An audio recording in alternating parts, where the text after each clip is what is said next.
Olá, amigos do Ponto Canal, tudo bem? Bom, vamos continuar o nosso curso de jQuery Mobile e na aula de hoje nós iremos entender um pouco da estrutura do topo da nossa aplicação, tá? Essa aula é uma aula mais teórica do que prática, né? A gente já viu bastante coisas legais aqui dentro do curso, mas é interessante nós entendermos como que funciona a estrutura de cada item que nós colocamos anteriormente e que nós vamos aprender novos daqui para frente, tá?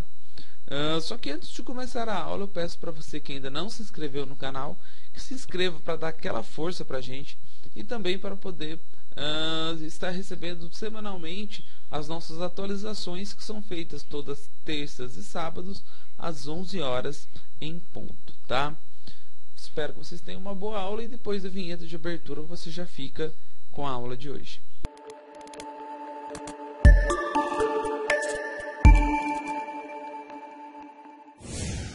Bom, gente, a partir de agora nós iremos trabalhar um pouco com as barras de ferramentas, né? O que denomina-se barra de ferramenta dentro do framework? Elas são os três widgets destinados a criar um topo, um rodapé e um mecanismo de navegação, tá? Nós veremos durante essas aulas como fazer o posicionamento e estruturar essas seções da nossa aplicação, ok? Agora, vamos começar a entender como que funciona a barra do topo, né? Que é a primeira barra aí que nós vamos criar e que geralmente todo site começa por ela, né? No topo, gente, nós teremos que ter no mínimo o título da página, ok?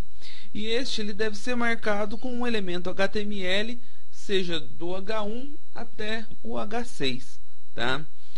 Podemos usar qualquer um desses 6 níveis de cabeçalho, levando em conta a importância semântica dessa página, tá? Não é nem tanto o tamanho, porque todos os níveis de cabeçalho dentro do framework vão ser renderizados com o mesmo tamanho, tá?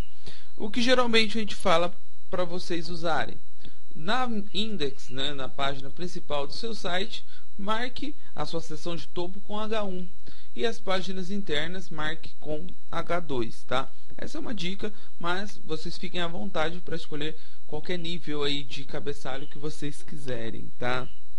Lembrando que nós não podemos confundir esse título que nós iremos colocar no cabeçalho da seção header com o título que nós temos aqui na seção read, né? O title aqui do documento, tá?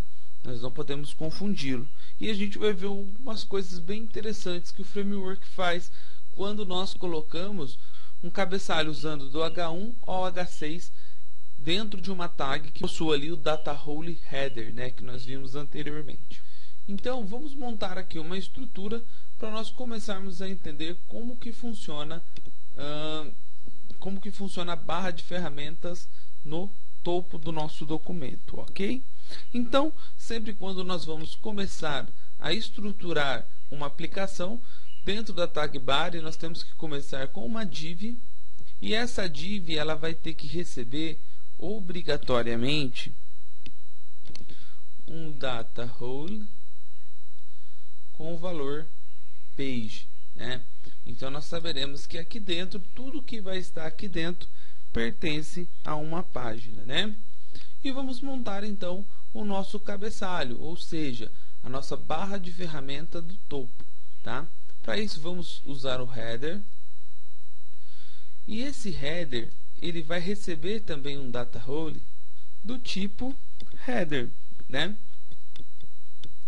Só da gente fazer isso, a nossa aplicação já vai entender que dentro dessa tag header existe um cabeçalho, ok?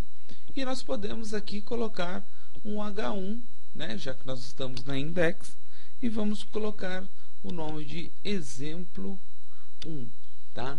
Então o título da nossa página será exemplo 1. Salvei, atualizei o meu navegador, perceba que apareceu aqui a minha barra de topo.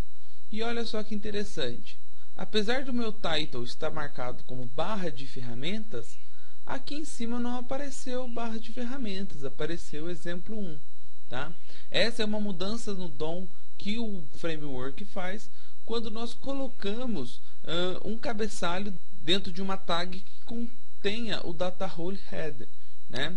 Se nós retirarmos e salvar e atualizar, perceba que ele volta a escrita aqui em cima para a barra de ferramentas, né? Voltando, ele vai passar para o exemplo 1, tá? Nas configurações nativas também do topo dentro do framework, são previstos 2 espaços chamados de slots, um de cada lado, para a inserção de botões, tá? Esses botões eles podem ser criados por qualquer marcação HTML para botões, por exemplo, elementos input ou button, tá?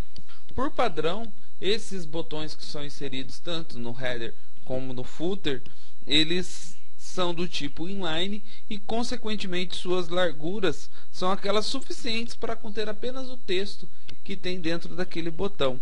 Se nós inserirmos apenas um botão no topo, ele irá se posicionar automaticamente à esquerda, tá? E no caso de nós colocarmos o segundo botão, este será posicionado à direita.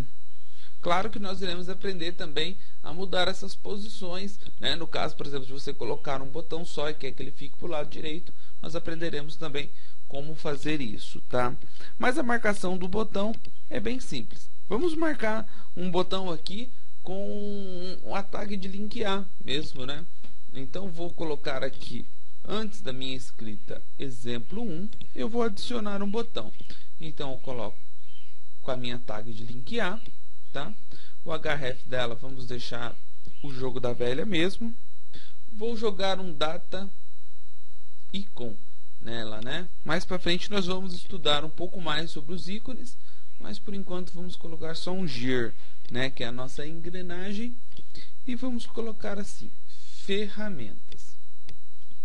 OK? Vou salvar, atualizar.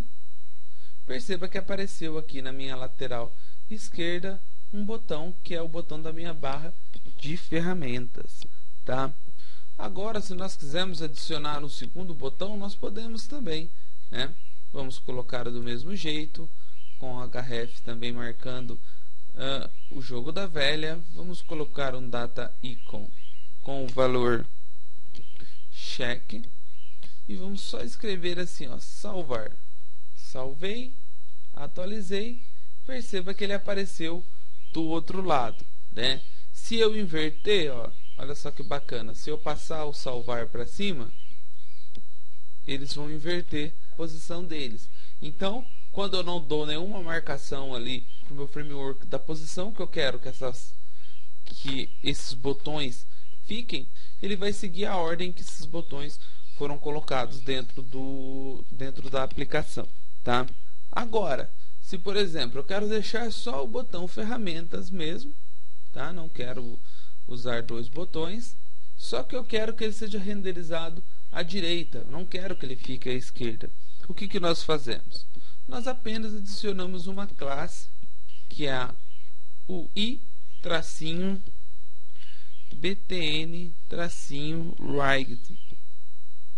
OK? Então, com essa classe colocada, ao eu atualizar, o meu botão vai automaticamente para o outro lado, né? Bom, gente, com isso a gente já deu uma ideia aí dessa primeira barra de ferramentas nossa, que é a barra de ferramentas do topo. E na próxima aula nós iremos estudar um pouco a barra de ferramentas no rodapé, tá? A estrutura do rodapé, ok? Espero que vocês tenham gostado do vídeo. Se gostou, curte, compartilhe nas redes sociais, se inscreve aqui no nosso canal se você ainda não for inscrito, e fica aqui o meu forte abraço para todo mundo e até a próxima. Esse curso tem um apoio de Avila Host, hospedagem web, Linux e Windows, revenda, servidores dedicados e servidores cloud, infraestrutura de última geração. Clique no link da descrição e saiba mais. Planos a partir de R$ 9,99 ao mês.